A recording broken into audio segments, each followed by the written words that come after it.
here. Ashley, stand up, please. South Carolina Policy Council, I'm going to tell you, if it wasn't for the work that the Policy Council does, we wouldn't be able to do anything that we do. They do the research, they find the barriers to freedom, they know what's going on, and they do the research that gives us the data so that we can go then and take action to make sure that our representatives are held accountable, that we know what laws need to be changed, and we can go make sure that happens. So thank you again, Ashley, for being here, and thank you for everything that the Policy Council does. Thank you very much.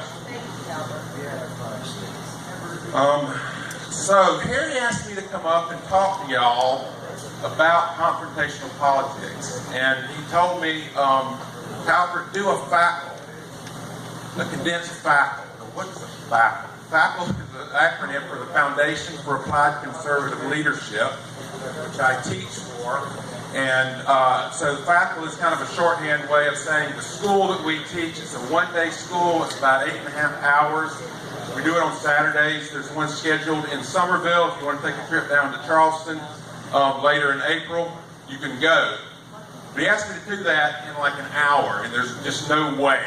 It is impossible to take all of that information and condense it down into an hour. But what I'm going to try to do is hit some of the high points to describe what you've been told about tonight, which is confrontational politics, and why it's the only model that actually works, and how it is really easy for you to be involved in doing it, and why the other model just doesn't work, which is, we call it shorthand the activist-based model. But it's what, and I say it doesn't work, that's also shorthand for it doesn't work for what we want to do, which is controversial things like making it so that you can carry your self-defense firearm on your waist in the open.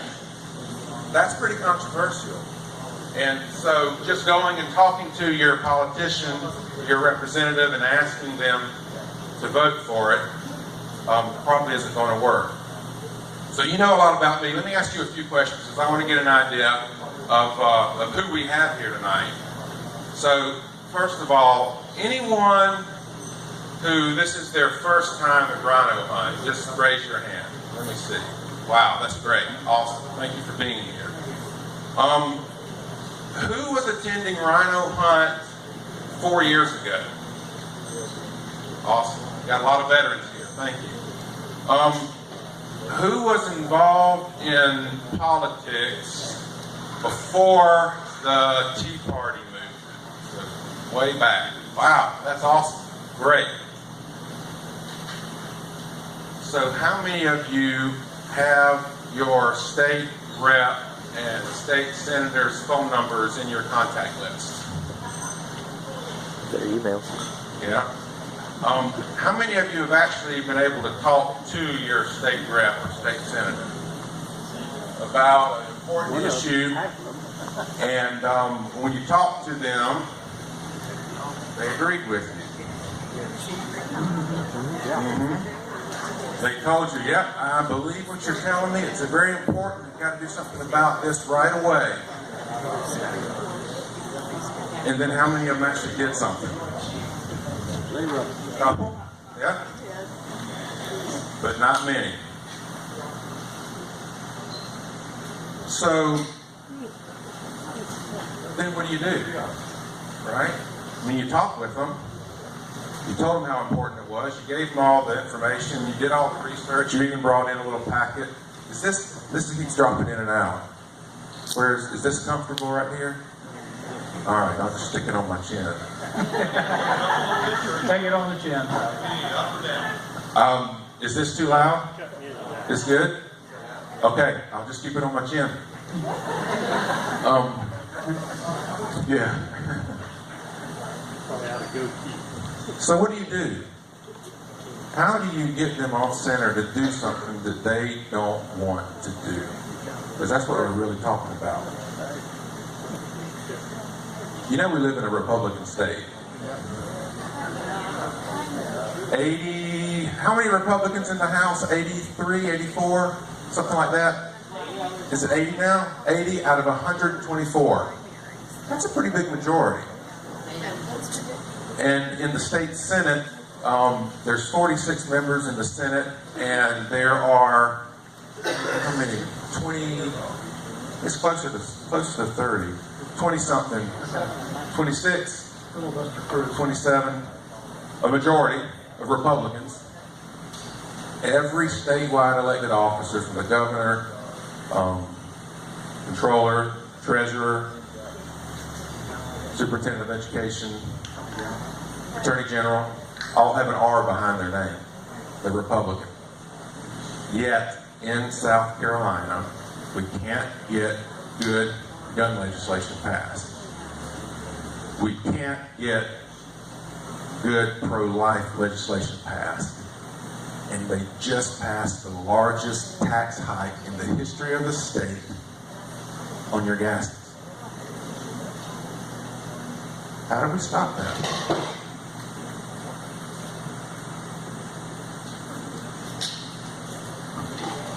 Keep an eye on the time. Because I will end by 8, I promise you. 6 to 8. I believe this is ending on time.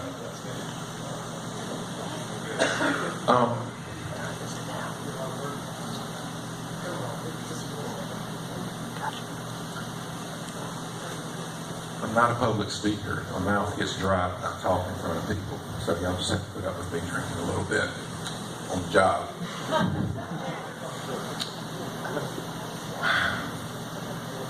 Terry and Seth and Dave have been talking about confrontational politics, and it sounds scary. And sometimes it is. The long and short of what you need to do is very, very simple. And it's not mean or ugly. It's simply accountability. And it's letting your state representative, your state senator, understand in as polite a way as you're comfortable doing. And in the South, we're taught to be polite. But you owe it to your representative and state senator to let them understand the consequences of what they do if they do it wrong.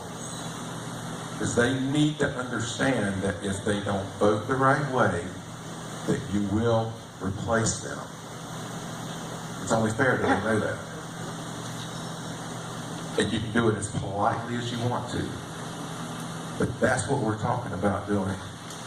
And then when the time comes, work as hard as you can. And for some of us, we can spend a lot more time. Others, we don't have a lot of time to find someone to run against them. Donate money, because if you money, I mean, just face it, if you don't have the money to run a campaign, you're not going to win. So you need to donate so much money, a little bit if you can, a lot if you can, and then work to help get them elected.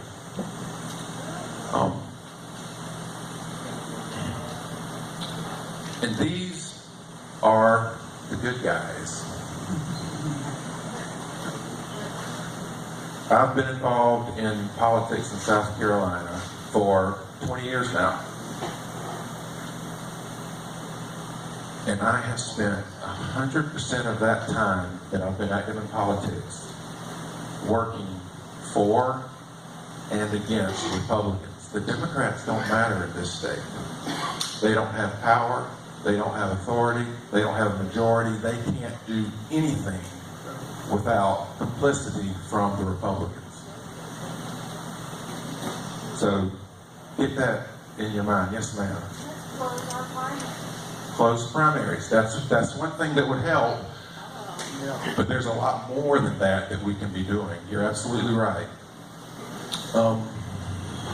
I need to get into my notes.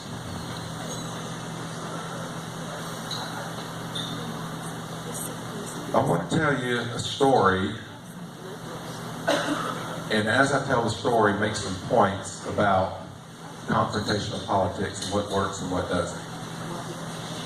And the story is about how roll call voting got implemented in South Carolina. Now, do you know what I'm talking about when I say roll call voting? It was mentioned a little bit earlier. Okay. Before 2010, in South Carolina, your politicians weren't required by law to actually record, make a record of how they voted on laws that they made to control you and me. Now they do. Every law that they pass in every section of the budget, they're required by law to record and keep a record of how they vote. And that's really important in holding them accountable. In 2008, I got an email from my state representative asking for help to get roll call voting passed. And that's the law that shorthand we call it roll call voting. And she wanted help to get that passed. And so I thought that was a good idea. I actually didn't know that they didn't have to record how they voted. The Policy Council did the research that showed that until 2008, in the state Senate, they actually did record their votes sometimes. The state constitution says if six or five? 5 senators want to record how the body votes, they record. And if 10 representatives want to record how that body votes, they record how they vote. So they did record votes sometimes. In the state Senate, let me start with House. State House, 8% of their votes were recorded. 8%. So 92% of the time, you had no idea how your state rep voted. In the Senate, 1%. 1%, 99% of the time, you had no idea how they voted. So I got an email from my state rep. She wanted help getting it passed.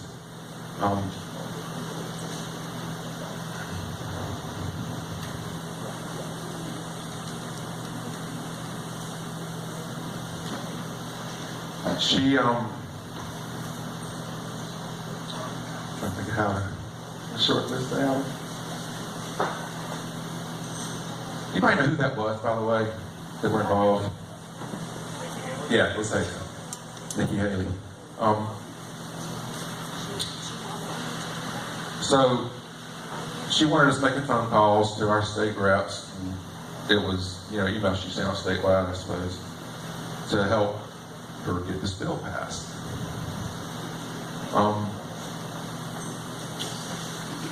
So I'm going to fast forward a little bit till when she was running for governor. 2008, so it was 2009, she's running for governor, and the bill still hadn't been passed.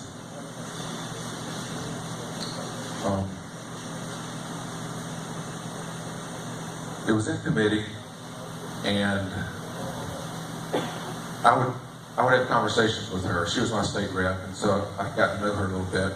And I would call her on the phone and say, when's the committee meeting going to be? She said, well, it's going to be in a week or two. I said, okay, a week or two goes by, and I call her back, when's the committee hearing going to be? It's going to be in a week or so. I call her back in a week.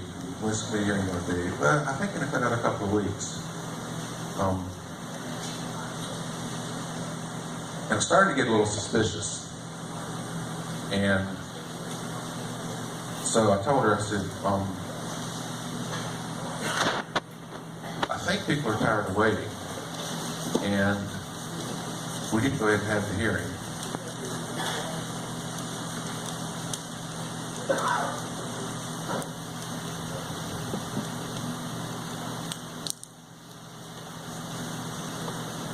So we sent out an email.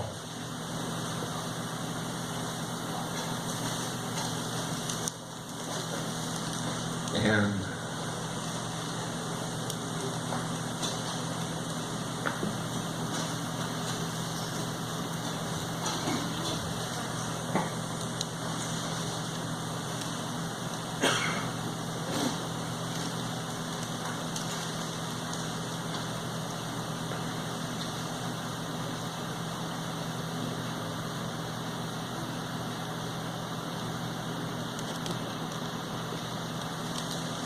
what do you think happened?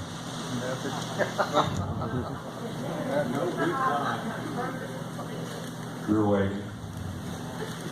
We were waiting. And waiting. Nothing happened.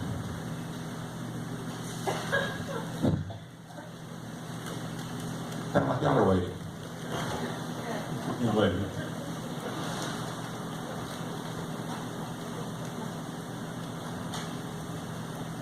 Why do you think that she was delaying? You didn't want to do it. She was the hero of roll call voting. Why do you think she was delaying? Correct? No? Well, good idea, good thought. It would expose every legislator in the state. It would. She was running for governor on roll call voting. What do you think would happen once it passed? So remember, as she was trying to get it passed, she was thrown off the House Ways and Means Committee off. She would have,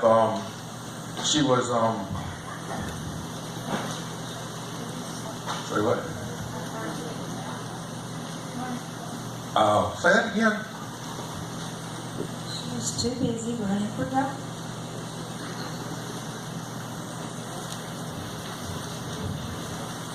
So I talked to her and I said, I don't think people are wanting to wait anymore. I think we're ready to have a vote.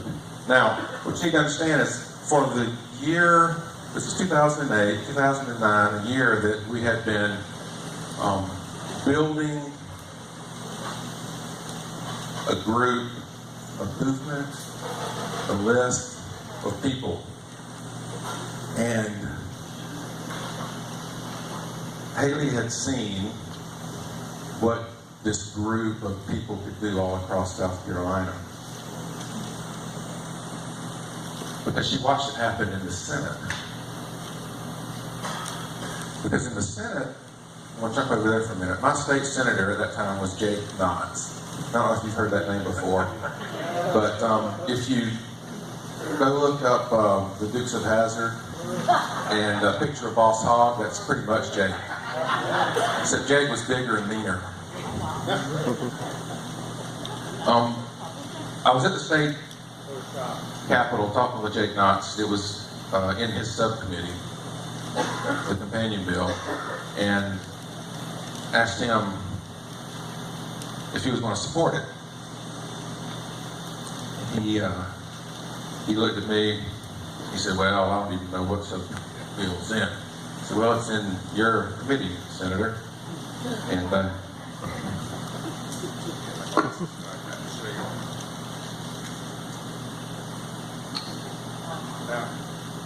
Jake Knight had some glasses on like this. He's about this tall. But he still managed to pull his glasses down and look down at me over his glasses, and he said, "Boy, that bill ain't never going to see the light of day."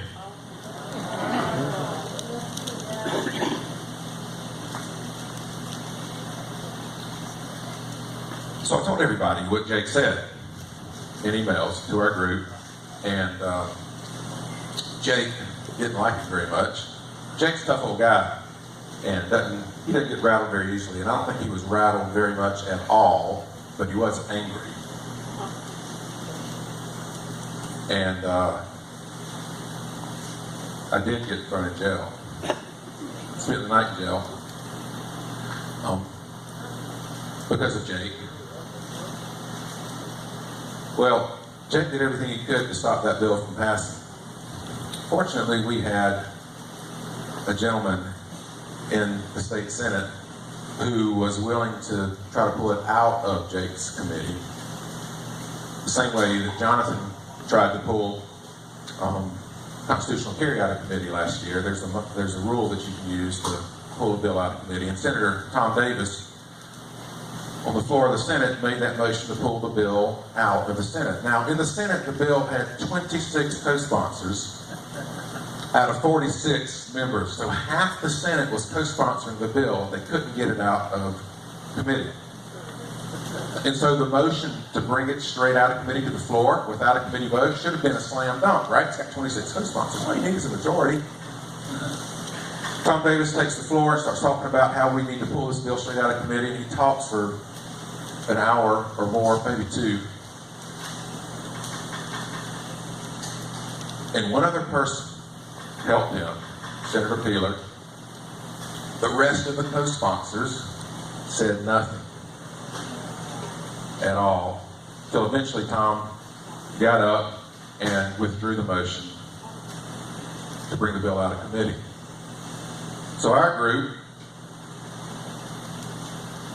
lit everybody up. I sent out an email, called out the names of everybody that was a co-sponsor, except Tom Davis and Senator Peeler. I said, there's 24 co-sponsors that did nothing to help get this bill passed. Call them and ask them why. Now, some of these were our friends. Some of them still are friends, personal friends. But y'all called and asked them why they didn't help and held them accountable. It's not confrontational, it's just accountability. And then some of them called and wanted to know why I was turning people against them. They're the good guys, they're co-sponsors of the bill. Why don't you go after people like Jake Knotts? Well, everybody knows Jake Knotts is against the bill. They need to know that y'all didn't support the bill. Well, Senator Davis had withdrawn his motion, and I called him up later and I said, you need to remake the motion. We need to get this bill out of committee. And he was tired and worn out, and they had beat him up pretty badly on the floor of the Senate. He didn't want to do it again. Talked to Senator Shane Martin, who was one of the co-sponsors that didn't help. Like I said, some of our friends need to be held accountable. Because when they're held accountable, then they do the right thing. Shane didn't want to do it either. And so time kept going by, and we were almost out of time to get it passed in the Senate. So I called up Shane, said we need to get it out. He still didn't want to do it. So I typed up an email that I was going to send out to our list. Again, holding them accountable for not doing what they should be doing. But I didn't send it out to anybody. I just sent it to Shane. And I said, Shane, this is the email that will get sent out when the Senate adjourns today if the bill's not out of committee. I got a phone call from Shane about 30 minutes later telling me that he had just made the motion to bring the bill out of committee, and it passed. The bill was brought out of committee in the Senate. So Haley had seen this happen and knew what y'all would do if given the right information. And so when I talked to Haley and told her, I don't think the people are going to be happy if this is delayed much longer, she understood exactly what that meant. And she made the motion to bring the bill out of committee on a Wednesday.